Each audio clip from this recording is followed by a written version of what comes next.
Once again, we welcome you to Moving Forward with Young Voices. Happy to welcome Charles Aldous to the program. He is Young Voices contributor in the UK. And Charles, take a moment. For those who are meeting you for the very first time, tell us just a little bit about who you are and what you do. Hello, so I'm Charles, and I'm an economic historian at Cambridge University. I'm reading for their MPhil, which is like a master's here in philosophy, and I'm interested in a lot of different things, whether that's politics, economics, finance, business, even football. You guys call it soccer. Um, we don't. And so a hell of a lot of things. But today I think we're discussing energy, which is a big issue, on both sides of the pond. I think America is, despite the partisan differences, doing a hell of a lot better than Britain is or has been doing. My understanding is, and you can correct me if I'm wrong, but it seems that I've talked to a number of UK contributors, particularly during the colder months, and they have indicated that energy is incredibly expensive in the UK. Is that still the case? Are you paying a lot for electricity? Yeah, that's correct, Brian. And as the American ambassador Warren Stevens said in a recent interview at the Times, it's about 3 to 4 times more expensive than the Oh my UK. goodness. So that's for your gas, what we call petrol, diesel, just your literally turning on the light. So that has effectively meant that we have no industry in Britain. Essentially, it's too expensive, and a whole host of other issues companies can't set up. And then compounding this problem is that we are shifting to renewables, which is not a bad idea, but we are not A, drilling, we're not B, fracking, and C, we're not storing any or enough of the renewables yet. So we've got an idea, it's sort of zealotry. We want to be renewables, but we've not got the storage yet. Yeah, you actually, I'm looking at an article you wrote for 1828.org.uk about if you want to fix Britain's battery blunder, look to America. You talk about the use of green energy, particularly wind turbines off of the offshore of Scotland, Mhm. and there's times where they're not producing any energy at all, not because they can't, but because there's nowhere to store it. And then paid $80 million a year not to produce energy, to turn off the turbines. And then, but the issue's bigger than that as well. There are issues with the grid. So the grid actually isn't big enough and fast enough to transmit all this energy. And nor is it big enough to currently have all the battery storage installed in the UK, which means that the planning stops all of that because the grid can't permit it. So you're in a sort of situation where you've got baked in high energy costs until eventually the planning process allows it to feed through, and then the tech sort of gets better, and they start building these pylons which for connect the energy to the cities where they need to go. Because, like you said, we are from Idaho, rural Idaho, the is going to blue California, the big cities. Yep. Well, that's similar in England. I'm sitting in southern England in Cambridge, but most of the energy in Cambridge will probably be coming from Scotland or some of the rural solar farms in East Anglia. So let's put some numbers to this just so people can understand the challenge ahead of Britain right now is they need what did you write 23 to 27 Yeah. gigawatts of capability to store I guess we call them battery energy storage systems or BESS. They need 23 to 27 gigawatts. How much do they currently have at this point in terms of storage? Well, they've only got 6.5-ish, and they've got about 7.6 under construction. So it's Wow. not going to happen, is it? Unless radically it changes, but it So won't. what is it that what prevents the creation of more and more of those battery energy storage systems? Is it environmental studies that go into creating them? Is it just the cost of materials? I'm curious. That's a huge gap to have to make up. What is holding it back at this time? So materials are obviously a bit cheaper in America because you're producing more of your own stuff because you got cheaper energy in the first place to actually produce it, which we don't have in Britain. The other big issues are really coming with the grid capacity just isn't there. It's currently based on a capacity where essentially you have gas, so in the UK, so gas is a lot more expensive, and so that sets the price. We don't have zonal pricing yet, where if you have example, in rural Norfolk, there is an abundance of wind. That should mean that the energy prices are cheaper. But if one gas station is operating in the UK, the energy price for the whole of the UK, a country of 70 million people, is set just because of that one gas. So that massively inflates the price. And so I guess to answer your question, partly some of these big companies are quite happy because they've got a captive audience and 70 million people, we've got some gas going. So it's in their interest to delay the renewable projects as well as carry on with what they're doing. And then I think added to that, and we could talk about this for ages, is planning. Planning in the UK is a nightmare. My family are actually trying to get a solar extension through on their farm. So it's slightly separate to this, but solar needs battery storage. And so we've got currently 12 megawatts and we're wanting to get it up to 40 megawatts. But the local people, lots of them don't like it, despite there being a solar farm having existed there since 2012, despite it not being in an area of outstanding natural beauty. It's next door to a pig unit in a wet field in Suffolk. So it's not exactly, I don't know, the Grand Canyon. And, you're in southern England as well. So you need to have energy. And so I think the planning needs to be from a top. It needs to be at the top. Currently, we have effectively, it's probably quite shocking for an American. We got villages with about 100 people dictating planning policies. Wow. That is I think that's ridiculous. Like whether you're conservative, liberal, whatever, that's not good for a country on critical infrastructure.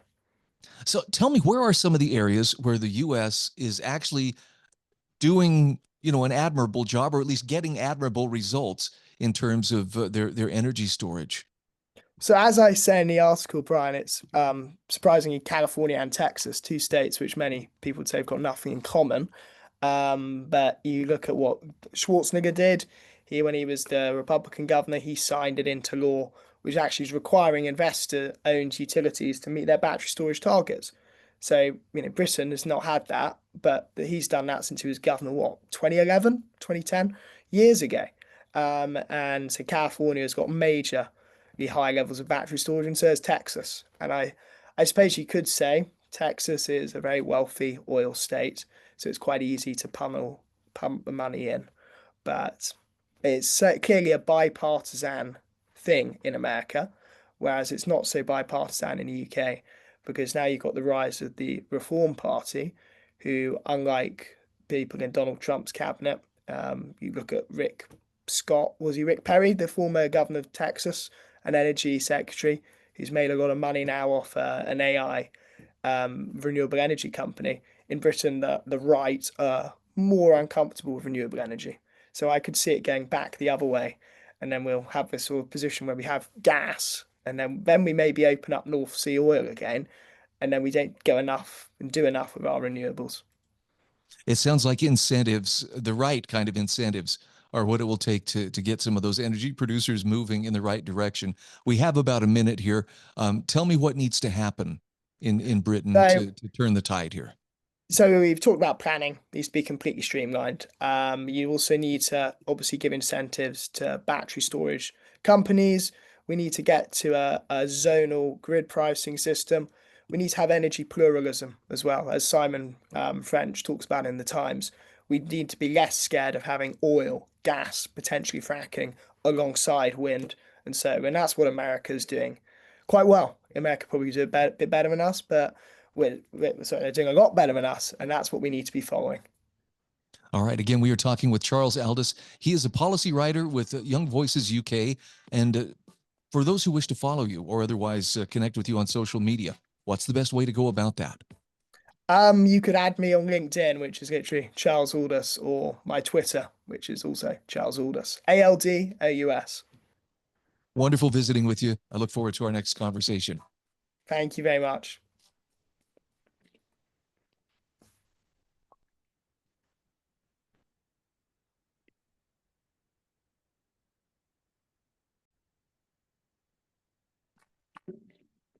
Once again, we welcome you back to Moving Forward with Young Voices. Happy to welcome Thomas Irwin back to the show. Thomas, you've been on here before, but it's actually been a little while.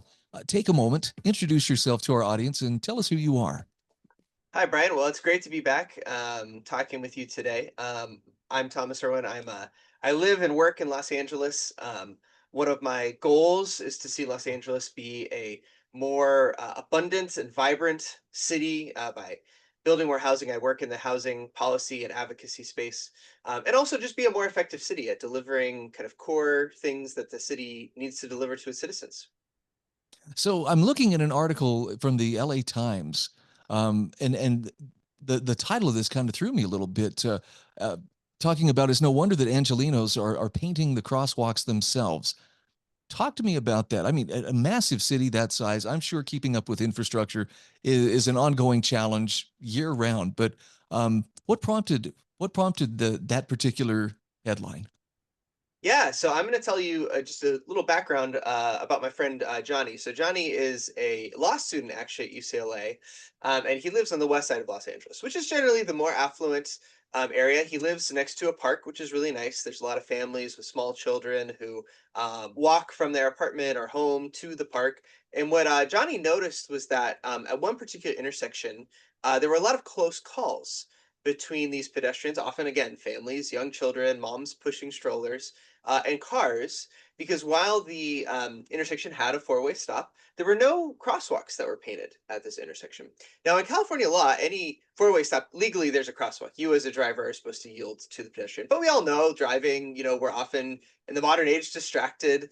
And so without a visible crosswalk there, he was noticing a lot of cars weren't doing what they were supposed to do and yield. There's a famous California stop right at an intersection where the car doesn't actually stop, it just comes to a slow. Yeah. um, More common than you would think from someone who doesn't live here. And so what Johnny did was he actually gathered a group of friends and he said, "We're going to study the code.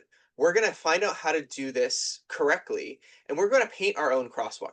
And he's not alone. There's actually a whole group in Los Angeles called the Crosswalk Collective. They go around different intersections painting crosswalks because the city is so bad at delivering infrastructure on time.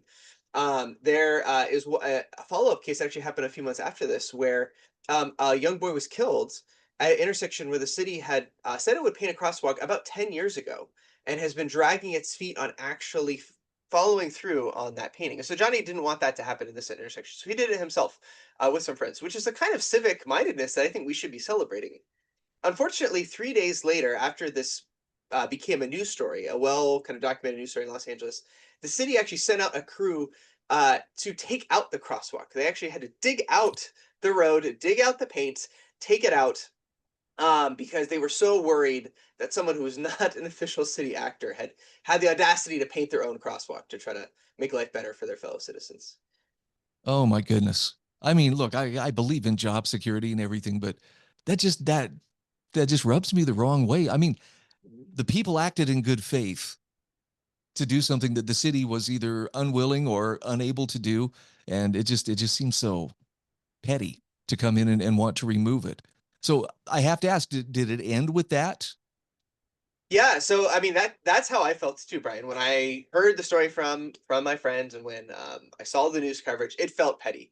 And there were so many other people in Los Angeles who felt that way that within a week the city sent another crew out to fix the work that they had done to take out the crosswalk and paint a new crosswalk. Of course, all Uh, on the public dime. I'm sure people got paid very well to take out the crosswalk and then paid very well to put in the crosswalk. Now, I think if you gave truth serum to the city bureaucrats who are in charge of this project, what they would tell you is they were worried about liability. If something goes wrong, we're a very litigious state here in California. They're worried about lawsuits. And this is a fair concern, right? We don't want people just doing anything in terms of infrastructure, right? There's a famous example a few years back where the former governor, Arnold Schwarzenegger, um, repaved his own pothole, right? I don't know that I would necessarily go so far as encouraging citizens to pave their own potholes, right? I'm sure that there's things that could go wrong. The problem is that if you actually look at the data, so the city controller in LA actually publishes data on lawsuits. The city pays out far more money every year in claims related to broken infrastructure versus things like disability law. So one of the liability issues is that, oh, if you paint a crosswalk, oh, if you're not putting in all of the necessary ADA compliant, make it easy for someone in a wheelchair to access that crosswalk. You might get sued by someone, a lawyer who's taking advantage of the situation. But actually, the city doesn't have that problem. The problem the city has is it just has a lot of broken infrastructure and it's not fixing it, and it's facing lawsuits for that reason. Well, I was just thinking, if we ever need to stimulate the economy, this may be the way to do it. The whole broken windows, theory. No, I'm I'm impressed that there are citizens who care enough to go and to try to make a difference. But how do we roll back that irresistible urge for bureaucracy to assert itself, especially when something good has happened? Yeah, I mean, and Brian, I just have to tell you, this is not an isolated incident. The city of Los Angeles has a habit of making promises that it can't keep. So our former mayor, Eric Garcetti, who served under the Biden administration as ambassador to India, he had 3 core initiatives as mayor, all of which failed to deliver on their promises. So one of them, obviously, we're hosting Olympics in Los Angeles in 2028. And so he identified 28 transit projects that he wanted to have finished by 2028. And I'm here to tell you that we have 5 of those original 28 that are finished, and it's 2025, and we probably won't get to 10 by 2028. He also had a vision called Vision Zero, where there would be 0 pedestrian deaths because of improving this pedestrian infrastructure that we're talking about with crosswalks and fixing sidewalks. And what happened under his mayorship is that pedestrian deaths actually went up. From 2015 to 2023, they went from about 190 pedestrian deaths to 340, right? So so we went in the wrong direction. So the kind of core issue here is that there's this issue that scholars talk about called state capacity, right? And what this means is that there's certain issues which are political issues, right? We might disagree about the size of government, the size of the welfare state, even here in Los Angeles, housing policy, how much housing we should build. But there's certain questions that really aren't policy questions. They're just questions of the state doing the things that we all expect them to do. Educate our kids, repair our sidewalks, keep the roads safe, keep infrastructure safe for pedestrians. And in Los Angeles, we just have a fundamental problem. The bureaucracy doesn't do those things very well. And what I would propose to the city of Los Angeles is there's kind of 2 ways you can go with that. One is that you can simply take things that are currently under state control and you can say outsource them to citizens. So the state of Oregon is actually doing this with a lot of pedestrian infrastructure.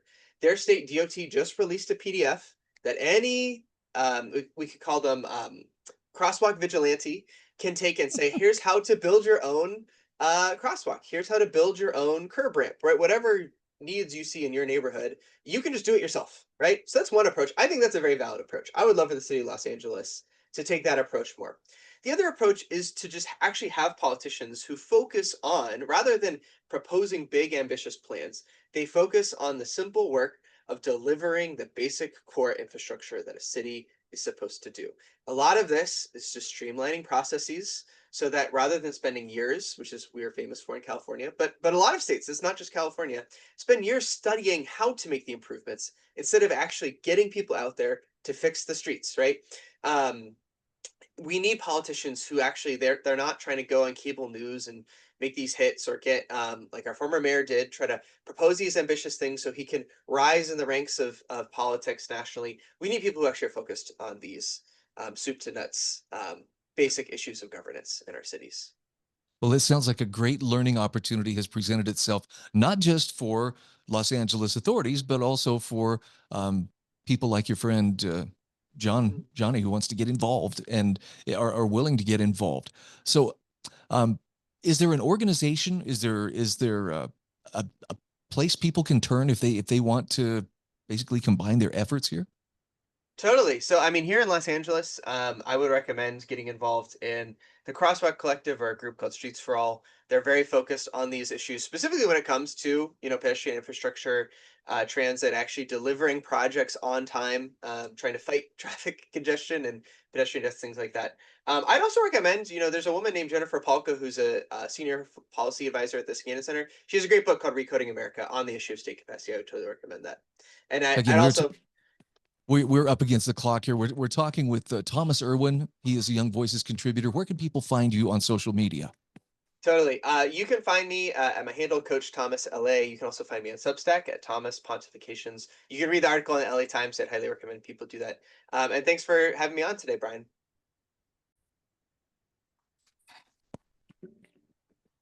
Welcome back. This is our final segment today of Moving Forward with Young Voices.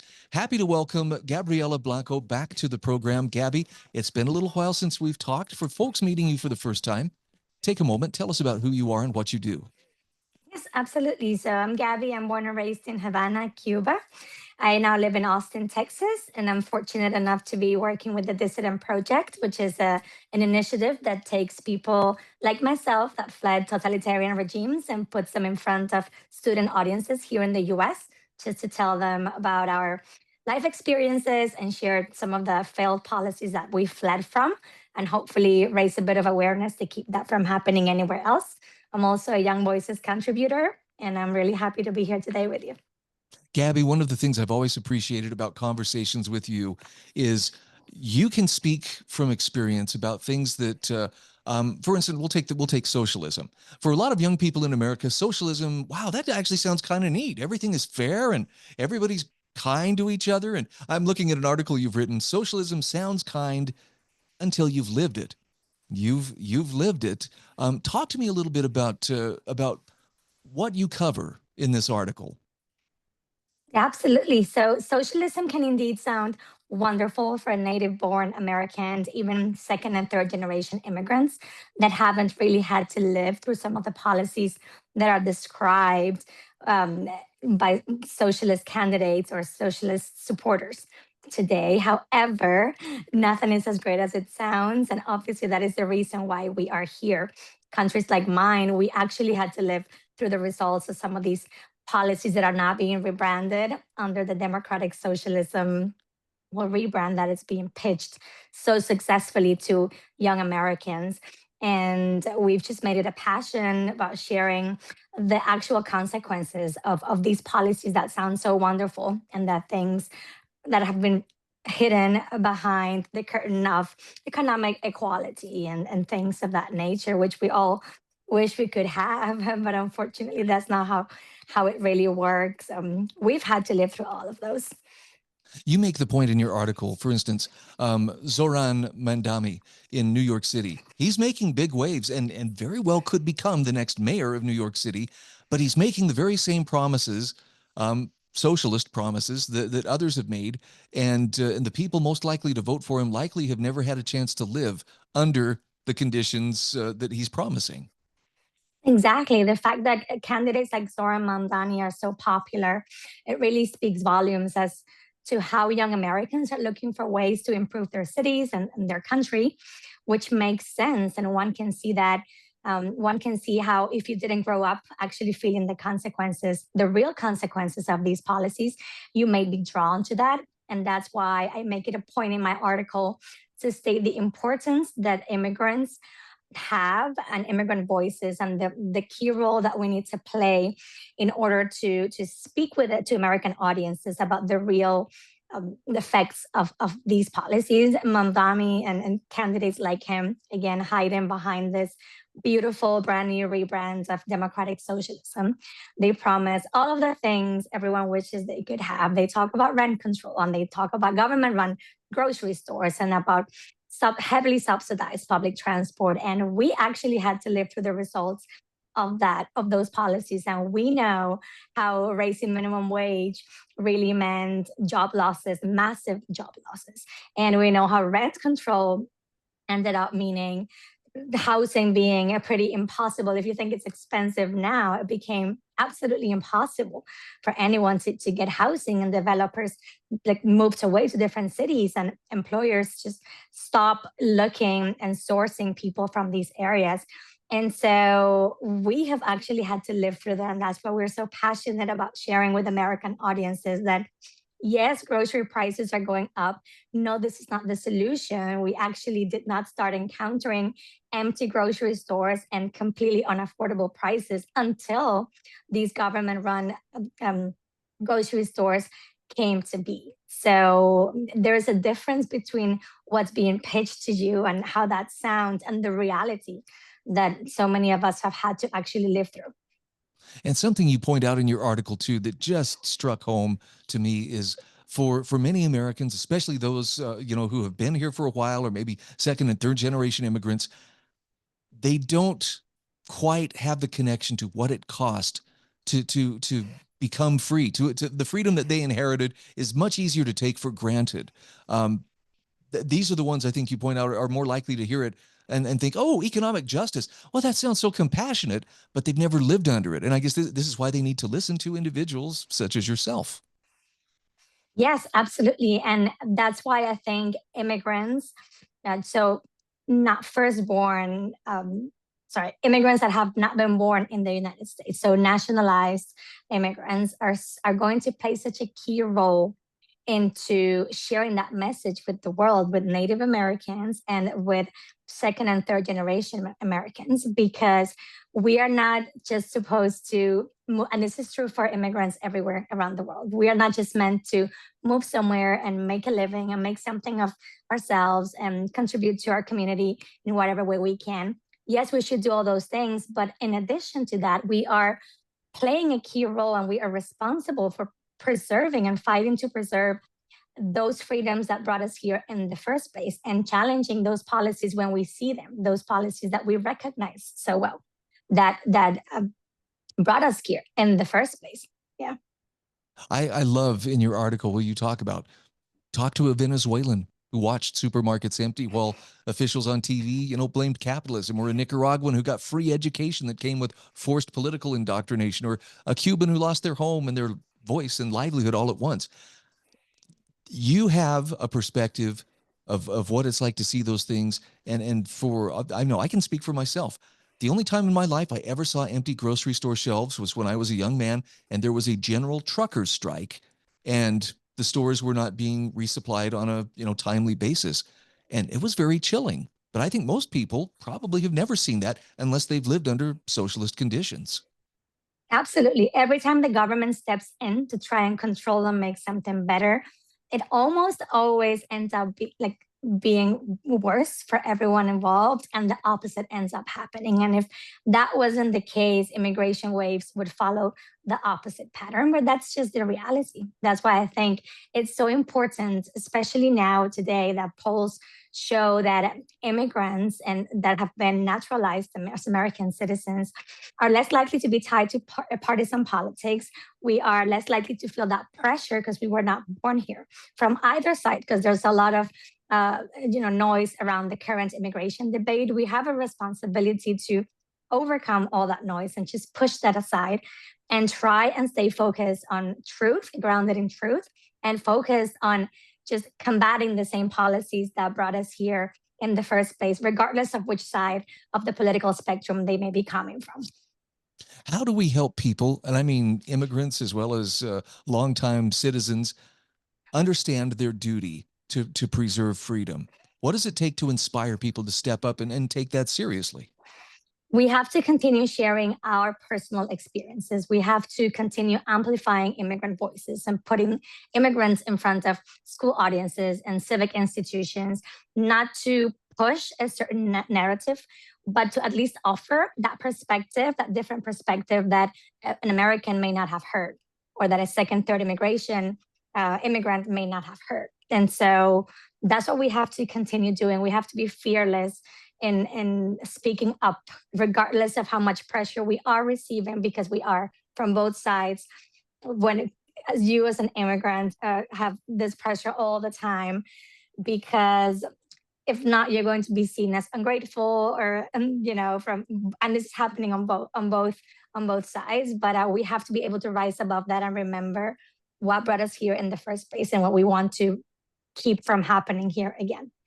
It makes me think of, I think it was a meme that I saw earlier this week, something to the effect of, do not mistake an experience that someone has actually lived through for a mere opinion. And I thought, oh, that kind of fits. Exactly.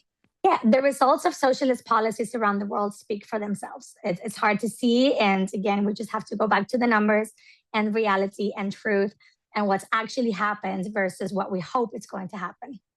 Again, we are speaking with Gabriela Blanco. Gabby, how can people find you on social media?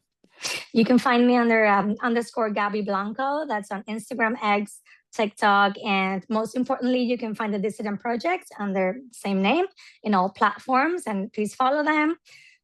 Speak to a school, a teacher will happily come to your school free of charge. we'll have a conversation, happy to answer questions, and hopefully help students have a different perspective on a few things.